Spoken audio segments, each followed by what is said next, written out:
Hi St. Joe's, it's a beautiful day out, so I decided to do my story outside. I'm wearing an awesome Be Kind t-shirt that I got in a package, a special delivery package for Teacher Appreciation Week that's coming up this week. And I just want to say a thank you to everyone for appreciating us. All right, so I'm going to read Stella Luna by Janelle Cannon.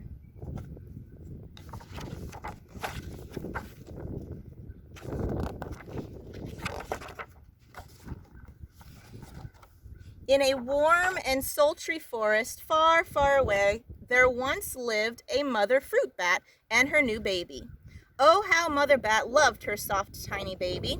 "I'll name you Stella Luna," she crooned. Each night, Mother Bat would carry Stella Luna clutched to her breast as she flew out to search for food.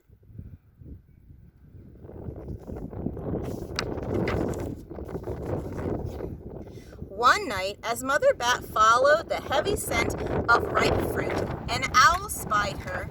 On silent wings, the powerful bird swooped down upon the bats. Dodging and shrieking, Mother Bat tried to escape, but the owl struck again and again, knocking Stella Luna into the air.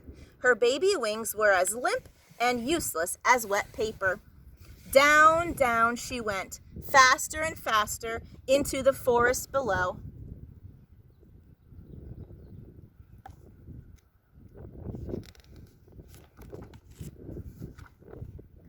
The dark, leafy tangle of branches caught Stella Luna as she fell. One twig was small enough for Stella Luna's tiny feet. Wrapping her wings about her, she clutched the thin branch, trembling with cold and fear. "Mother," Stella Luna squeaked, "where are you?" By daybreak, the baby bat could hold on no longer. Down, down again she dropped.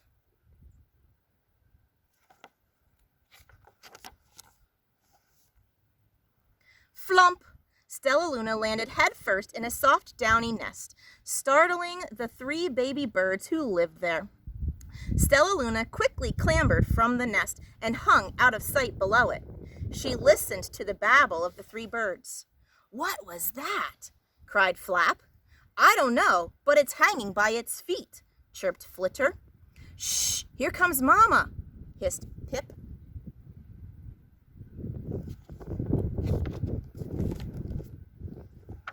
Many, many times that day, Mama Bird flew away, always returning with food for her babies. Stella Luna was terribly hungry, but not for the crawly things Mama Bird brought.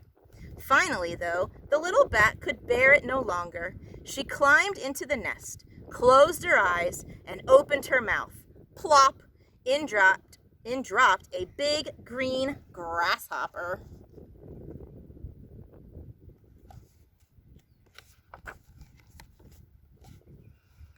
Stella Luna learned to be like the birds. She stayed awake all day and slept at night. She ate bugs even though they tasted awful. Her bat ways were quickly disappearing, except for one thing. Stella Luna still liked to sleep, hanging by her feet. Once, when Mama was away, the curious baby birds decided to try it too. When Mama Bird came home, she saw 8 tiny feet gripping the edge of the nest. "Eek!" she cried. "Get back up here this instant! You're going to fall and break your necks!"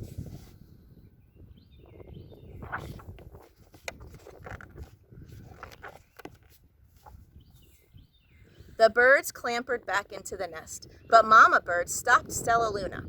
"You are teaching my children to do bad things. I will not let you back into this nest unless you promise to obey all the rules of this house." Stella Luna promised. She ate bugs without making faces. She slept in the nest at night, and she didn't hang by her feet. Stella Luna behaved as a good bird should.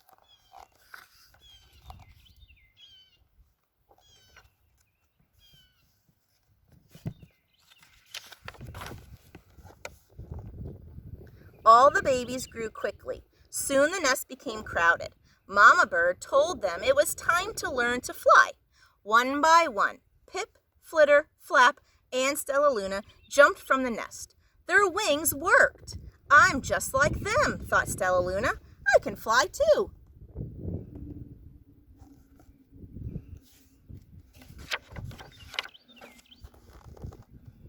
Pip, Flitter, and Flap landed gracefully on a branch. Stella Luna tried to do the same.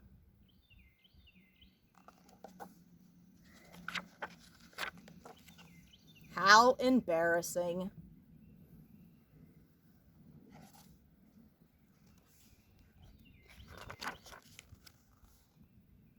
I will fly all day, Stella Luna told herself.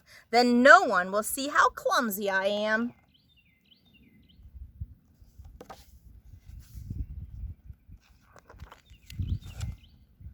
The next day, Pip, Flitter, Flap, and Stella Luna went flying far from home.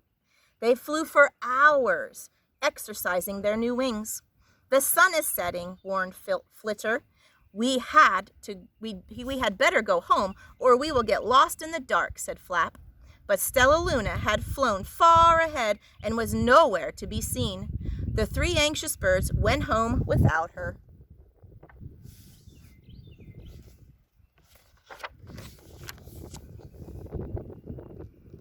All alone, Stella Luna flew and flew until her wings ached and she dropped into a tree. I promised not to hang by my feet, Stella Luna sighed. So she hung by her thumbs and soon fell asleep. She didn't hear the soft sound of wings coming near.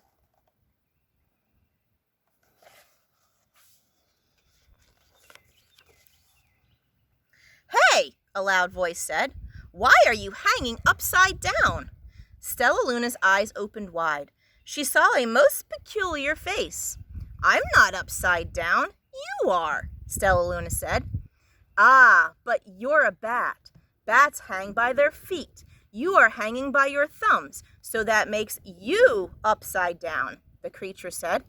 I'm a bat. I am hanging by my feet. That makes me right side up. Stella Luna was confused.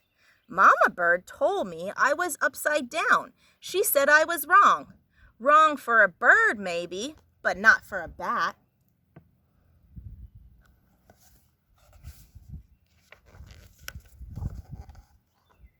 More bats gathered around to see strange young bat who behaved like a bird.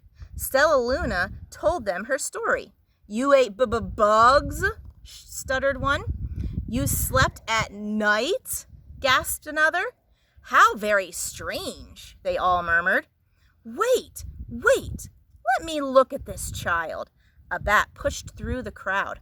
An owl attacked you? She asked, sniffing Stella Luna's fur. She whispered, You are Stella Luna. You are my baby.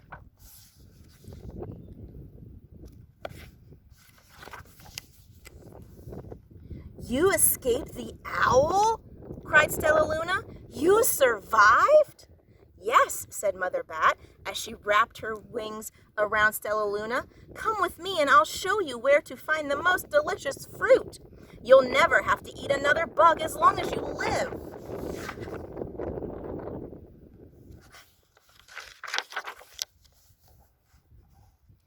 But it's nighttime, Stella Luna squeaked. We can't fly in the dark or we will crash into trees. We're bats, said Mother Bat. We can see in the darkness. Come with us. Stella Luna was afraid, but she let go of the tree and dropped into the deep blue sky. Stella Luna could see. She felt as though rays of light were shone from her eyes. She was able to see everything in her path.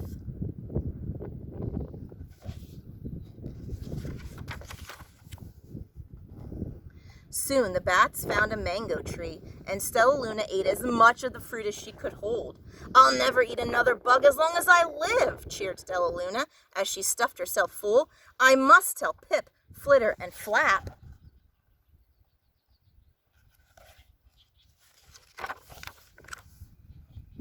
The next day, Stella Luna went to visit the birds. Come with me and meet my bat family, said Stella Luna.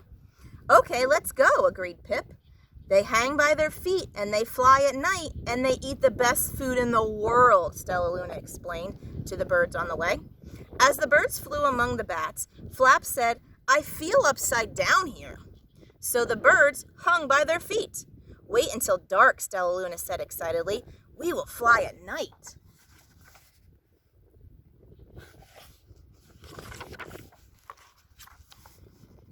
When night came, Stellaluna flew away. Pip, Flitter, and Flap leaped from the tree to follow her. I can't see a thing, yelled Pip. Neither can I, howled Flitter. Ah! Shrieked Flap. They're going to crash, gasped Stellaluna. I must rescue them. Stellaluna swooped about, grabbing her friends in the air. She lifted them to a tree, and the birds grasped at a branch. Stellaluna hung from the limb above them.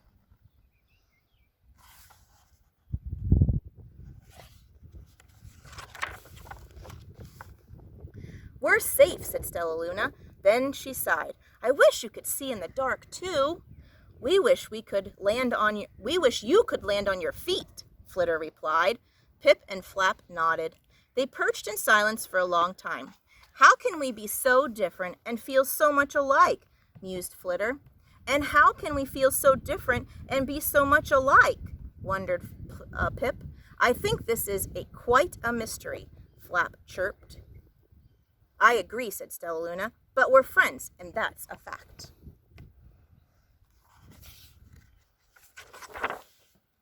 The end. I hope you enjoyed Stellaluna.